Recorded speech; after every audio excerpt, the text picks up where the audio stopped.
Ola, imos ver neste vídeo o que son as variables e cando empregalas. Podemos definir unha variábel como algo que varía. Dende un punto de vista lingüístico, non é moi adecuado empregar na definición a palabra que estamos a definir. Por iso sería mellor dicir que unha variábel é algo que cambia. Desta forma, xa temos clara a idea. Son exemplos de variábeis a temperatura que hai nun lugar, o estado de ánimo dunha persoa ou o prezo dun produto. Fronte á idea de variábel temos a idea de constante. Podemos dicir que unha constante é algo que non é variábel. Se non queremos empregar esa palabra por se non temos claro o que é variábel, diremos que unha constante é algo que sempre é igual. Por exemplo, a data de fundación dunha cidade, unha vez que a cidade se fundou, xa non cambia ao longo da historia.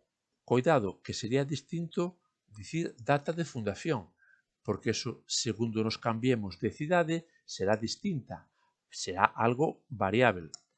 É moito máis claro o exemplo de número pi, que é mundialmente coñecido. O número pi valía onte o mesmo que vale hoxe. Ola, imos ver neste vídeo o que son as variábeis e cando empregalas. Podemos definir unha variábel como algo que varía.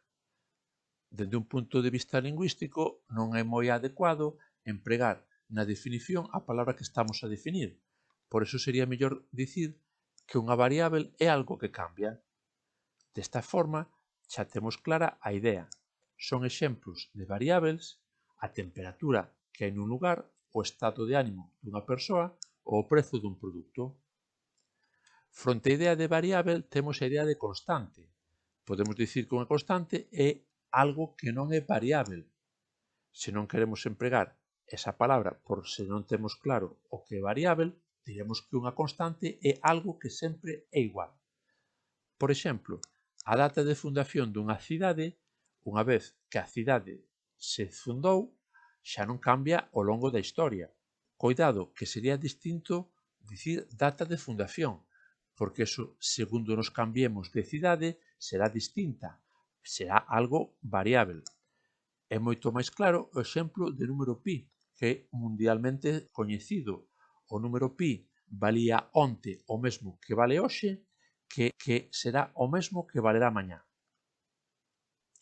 Cando nós en matemáticas queremos estudiar características, queremos facer estatísticas, temos variábeis estatísticas. Estas variábeis poden ser de dous tipos, cuantitativa e cualitativa. Unha variábel cuantitativa é unha variábel que só poden ser números. Por exemplo, o precio dun produto, que o podo expresar con número decimal, o peso dunha persoa, e a nota dun exame. Debemos ter en conta que se digo que a variábel nota dun exame é cuantitativa, non pode ser aprobado, suspenso, notable, porque iso sería empregar unha palabra. Para unha nota dun exame como variable cuantitativa, únicamente empregaría números. No outro lado, as variables cualitativas non son números. Empregaremos para elo calquera palabra. Por exemplo, o sabor pode ser fresa, limón, laranxa, o equipo favorito, posiblemente sexa o nome dunha cidade, ou a compañía de telefonía, que é unha marca. A súa vez, dentro das variables estatísticas cuantitativas, temos dous tipos, discretas e continuas. As variables cuantitativas discretas só toman valores illados. Por exemplo, o número de curmáns dunha persoa pode ser 0, 1, 2, 3. Entre 0 e 1 non hai ningunha posibilidade intermedia. As empregadas nunha fábrica, exactamente igual. 0, 1, 2, 3, 4, 5. Entre 3 e 4 non hai ningunha posibilidade intermedia. Sen embargo, nas variables cuantitativas continuas, entre dous valores poden darse todos os intermedios. É importante todos os intermedios.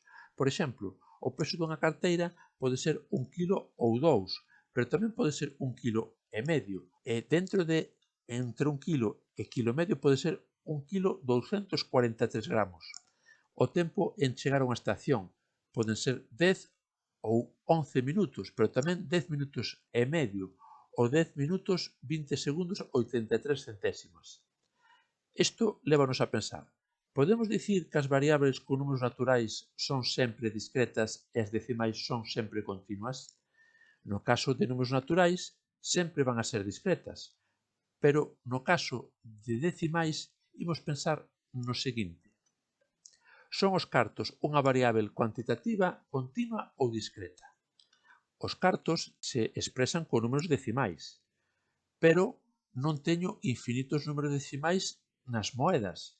Eu, cando quero pagar algo, só teño ata os céntimos. Eu podo pagar algo que custa 1,20 € ou 1,21 €, pero entre eses dous prezos non teño forma de pagar nada que haxa intermedio. Pódeme poñer un precio con 3 decimais, como vemos nas estacións de servicio de combustibles, pero non o podo pagar. Por tanto, atención, hai variables con números decimais que son cuantitativas discretas. Se isto o queremos empregar na informática, nos dentro dun ordenador temos memoria. Esa memoria nos vale para guardar cousas ou nos vale para introducir datos. Esos datos que introducimos están guardados en direccións. Vedes que as direccións de memoria poden ser números difíciles de recordar. Aquí os temos escritos en hexadecimal. Para recordar mellor a información que queremos guardar, utilizamos os nomes de variables, que lle podemos poñer calquera nome sempre cando non sexa unha palabra reservada da linguaxe. Unha palabra reservada é algo que xa ten unha función definida dentro da linguaxe, polo cal non se debe utilizar para outras funcións porque nos pode confundir. Por exemplo, a variável n ten un valor numérico de 240. A variável letras ten un texto que é hola. A variável condición ten un valor booleano que é falso, que en informática terá os valores true or false. De novo, a variável i é numérico e ten o valor 1.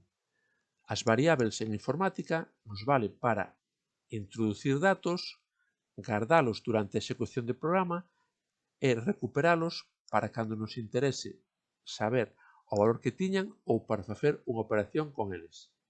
Imos ver en linguaxes de programación como podemos utilizar variables para facer os nosos programas. Estamos no Scratch, temos un obxecto que chamamos protagonista e imos empregar as instruccións de color laranxa intenso, as instruccións que están na sección de variables. Aquí temos unhas cantas instruccións para manipular o valor das variables, pero antes de poder manipulalas debemos reservalas. Imos ao botón de crear unha variável e aí nos pide un nome. Este nome é a forma sinxela de referirnos á dirección de memoria onde estarían guardados os datos que imos a modificar, consultar, etc. Temos dúas opcións en Scratch. Todos os obxectos que interveñan neste programa poderían acceder á variável que imos crear ou só para o obxecto que está actualmente seleccionado, para o obxecto protagonista. Neste caso é indiferente, imos deixar a opción por defecto e para poñerlle un nome, imos poñerlle un nome sinxelo, por exemplo, o nome A. Desta forma temos declarada a variável, imos crear outra máis, por exemplo, de nome B, e con estas variáveis temos reservada para o programa un anaco de memoria. Sobre estas variáveis podemos facer operacións como é asignarlle valores. Por exemplo, imoslle poñer o valor 10 a variável A e para a variável B, por exemplo, o valor 20.